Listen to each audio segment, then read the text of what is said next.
এই নামটা শোনেনি পৃথিবীতে এমন মানুষ খুঁজে পাওয়া যাবে না যার কথা শুনলে ভয়ে কেঁপে ওঠে আমাদের অন্তরাত্মা, যার নাম শোনা মাত্রই চোখের সামনে ভেসে ওঠে এক ভয়ঙ্কর বিশাল দেহী বীভৎস কোনো দানবের দৃশ্য। পুরো দেহে যার আগুন জ্বলছে, হাত পায়ের নখ হিংস্র হায়নার মতো ধারালো, চোখ দুটো কখনো লাল তো কখনো হলুদ বর্ণের। পৃথিবীতে মহান রব্বুল আলামিনের যত সৃষ্টি আছে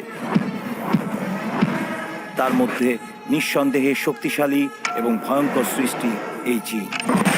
ভয়ানক এই জিনদের নিয়ে বহু নাটক সিনেমা তৈরি হয়েছে। অনেক বিখ্যাত রব্বুল আলামিন কোরআনে বলেন,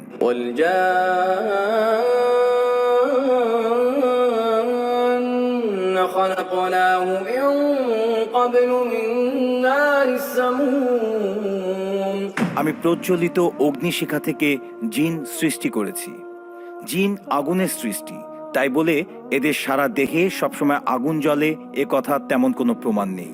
জিন জাতিকে সৃষ্টি করা হয়েছে হযরত আদম আলাইহিসসালামের 2000 বছর পূর্বে। জিন জাতির আদি পিতা আবুল জিন্নাত সামুমকে আল্লাহ সুবহানাহু তাআলা আগুনের শিখা দ্বারা তৈরি করার পর আল্লাহ সামুমকে বলেন, তুমি কিছু কামনা করো। তখন সে বলে, আমার কামনা হলো আমরা সবাইকে দেখব, কিন্তু আমাদের কেউ দেখতে পারবে না, এবং মৃত্যুর পূর্বে যেন আমাদের বৃদ্ধরাও যুবক হয়। আল্লাহ সুবহানাহু তাআলা জিনদের এই দুইটি ইচ্ছাই পূরণ করেন। জিনরা বৃদ্ধ বয়সে মৃত্যুর পূর্বে আবার যুবক হয়ে যায়।